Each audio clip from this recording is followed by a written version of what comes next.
Episode 47. Pak Benny segera pergi ke apartemen untuk bertemu dengan Putri. Sementara itu, Nathan terlihat cemas dan hal itu diperhatikan Andre. "Ada apa? Kenapa kamu sangat cemas seperti itu?" tanya Andre. "Bagaimana aku tidak cemas? Kalau Putri mengatakan sebenarnya tentang kontrak pernikahan, mati aku," sahutnya. "Aku hubungi Putri segera," ujar Andre menghubungi nomor Putri. Tapi nomor wanita itu tidak aktif. "Tidak bisa," Andre menggelengkan kepalanya. "Kamu harus sampai ke sana lebih dulu dari Pak Benny. Bilang kepadanya untuk tidak memberikan identitas aslinya," ujar Nathan.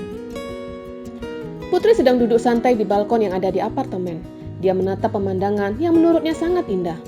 "Tumben dia belum datang," gumamnya sembari menatap pemandangan. Tiba-tiba bel pintu berbunyi. Seorang pengawal masuk ke dalam apartemen dan menghampiri Putri. "Ada apa, Pak?" tanyanya. "Ada tamu," sahut pengawal. "Tamu?" Putri bingung. Dia segera mencari ponsel yang sedang diisi daya. Tapi tiba-tiba suara seseorang yang asing membuatnya menghentikan langkahnya. "Selamat siang, Nona." Siang?" sahutnya gugup. "Bapak siapa?" "Saya tidak bisa terima tamu tanpa izin dari Nathan," sahutnya. Pak Benny tersenyum. "Iya, saya bisa melihat kalau Nathan cukup ekstra menjaga kamu. Apa kamu melakukan kesalahan? Sampai ada beberapa pengawal di depan lobi apartemen dan di depan pintu itu," ujar Pak Benny sembari menunjuk pintu yang ada di sampingnya. Putri hanya menggelengkan kepalanya. "Kalian di mana? Siapa pria tua ini?" Pak Benny masuk ke dalam apartemen itu dan langsung duduk di sofa. Tidak berapa lama Andre datang, tapi pria itu langsung meletakkan jari telunjuknya di bibirnya, memberi isyarat kalau Putri tidak mengatakan kepada pria yang tengah duduk di sofa jika Andre ada. Pria itu bersembunyi di ruangan yang lain untuk mendengarkan semua tanya jawab yang akan diajukan Pak Benny. "Bapak siapa?" tanya Putri yang masih dalam keadaan berdiri. "Saya Benny, pengacara keluarga Alexander." Pria parubaya itu mengulurkan tangannya, dan Putri melirik ke belakang di mana Andre menganggukkan kepalanya. Dan dia percaya jika pria parubaya itu benar-benar pengacara Nathan. "Putri," sahutnya. "Saya ingin mengajukan pertanyaan. Silakan duduk, Putri. Jangan takut dengan saya," ujar pria itu. Putri duduk di depan Pak Benny dengan batas sebuah meja besar. "Sudah berapa lama kamu kenal dengan Nathan?" tanya Pak Benny. "Maaf Pak, kedatangan Bapak ini mau menanyakan tentang hubungan saya dengan Nathan atau apa? Karena sepertinya Bapak ingin tahu tentang saya dan Nathan," sahut Putri tidak suka. Pak Benny tersenyum. "Saya suka cara kamu bicara. Kamu bukan wanita cengeng sepertinya." "Baiklah, saya akan mengatakan sebenarnya yang terjadi. Kalau Nathan di penjara." "Apa?" Putri sontak berdiri dan melirik ke balik tembok. Andre menganggukkan kepalanya. "Kenapa dia bisa di penjara? Apa yang dilakukannya?" tanya Putri tanpa jeda. "Dia diduga telah melakukan percobaan pembunuhan pada seorang wanita," sahut Pak Benny. "Tidak mungkin," sahut Putri sembari menggelengkan kepalanya. "Saya kesini hanya ingin menanyakan kepada kamu tentang semuanya, terutama tentang hubungan kamu dan Nathan. Bagaimana?" tanya Pak Benny. Putri menganggukkan kepalanya. Pak Benny mulai mengajukan pertanyaan seputar pertama kali Putri dan Nathan bertemu. Bahkan pekerjaan Putri sebelum bertemu dengan Nathan juga ditanya pria parubaya itu. Dengan lancar, Putri menjawab semuanya. Jawabannya sama seperti ketika diajukan pertanyaan oleh keluarga Nathan. Pak Benny terlihat merekam semua jawaban Putri. "Apa benar Nathan datang ke sini kemarin?" tanya Pak Benny. "Hampir setiap hari dia datang ke sini. Hanya hari ini dia tidak datang," sahut Putri. "Berapa lama dia di sini?" tanya Pak Benny lagi. "Lama?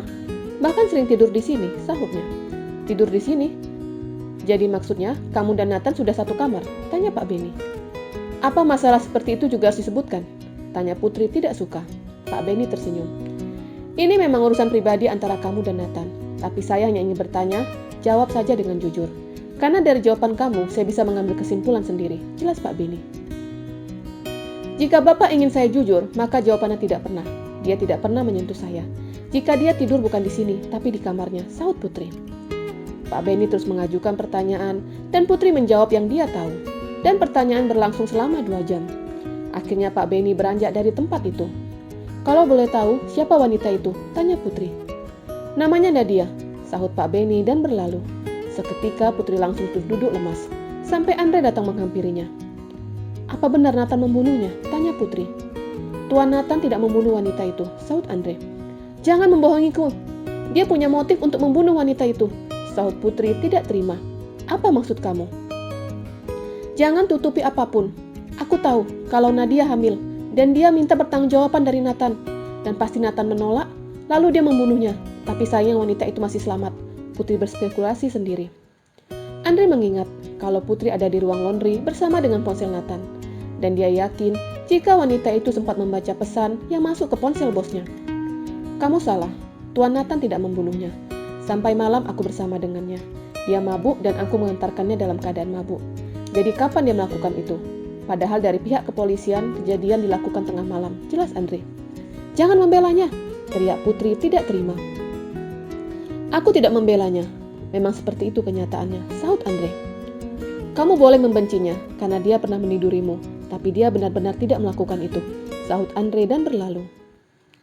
Niko terlihat cemas. Dia terus mondar-mandir menunggu kabar Nadia. Ada apa kok? Tanya Naomi. Tidak ada, Mi, sahutnya dan berlalu pergi ke taman. Di taman dia menghubungi dokter kepercayaannya. Bagaimana keadaannya? Tanya Niko. Dia sedang kritis, dia mengalami pendarahan hebat, sahut dokter dari ujung sana. Lalu kandungannya? Tanya Niko. Syukurnya kandungannya tidak terjadi apa-apa, sahut dokter.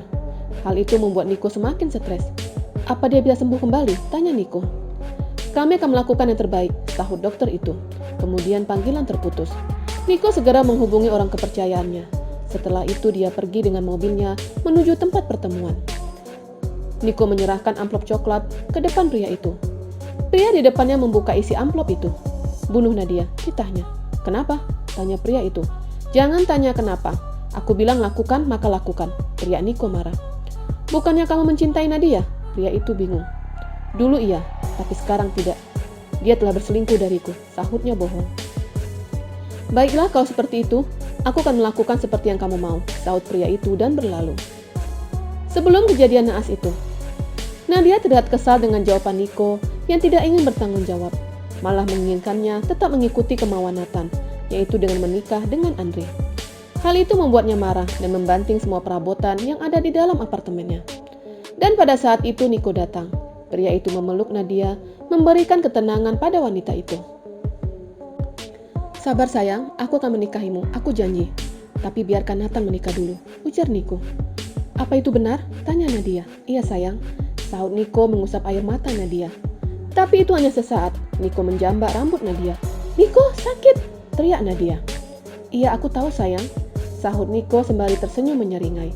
Dan terus menjambak rambut Nadia.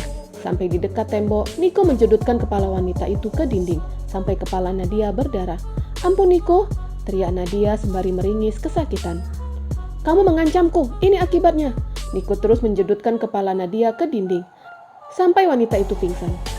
Niko mengecek pergelangan tangan wanita itu. Ah sial, masih hidup, teriaknya kesal, sembari mencari sesuatu yang bisa digunakannya untuk memukul kepala Nadia. Dia melihat vas bunga besar. Niko mengambil vas itu dan langsung memukul kepala Nadia. Setelah cukup puas, dia pergi. Tapi sebelumnya menghapus sidik jarinya terlebih dahulu. Jika kamu tidak mengancamku, kamu tidak mendapatkan perlakuan seperti ini, gumamnya dan berlalu. Di rumah sakit, Nadia diletakkan di ruangan ICU dengan penjagaan super ketat. Bahkan 2 orang polisi sedang berdiri di depan pintu ruangan itu. Pria suruhan Niko memotret itu dan mengirimkan ke Niko. Kemudian pria itu segera menghubungi Niko. Aku tidak bisa masuk, ada polisi di luar, ujar pria itu.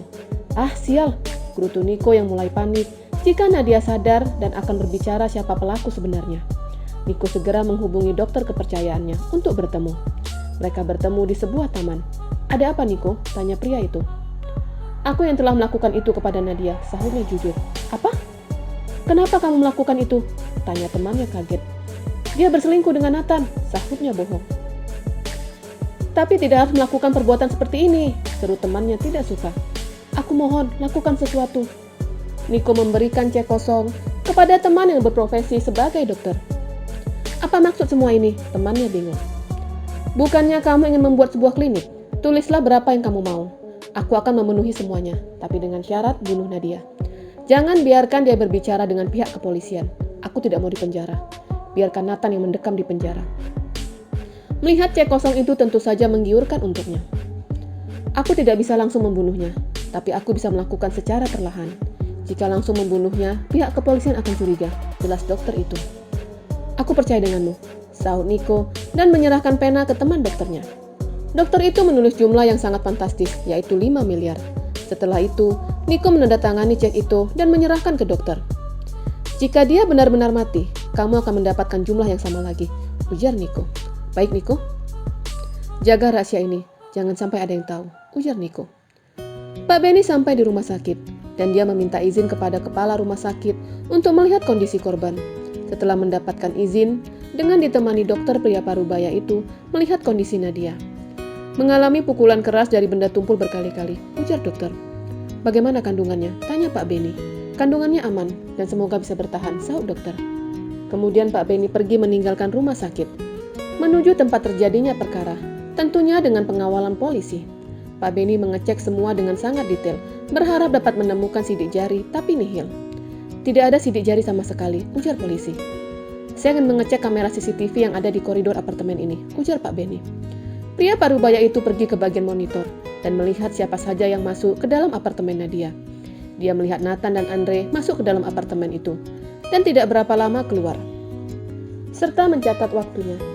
Kemudian tengah malam, ada seorang pria berjaket hitam memakai topi dan masker masuk ke dalam apartemen dan keluar cukup lama. Bersambung.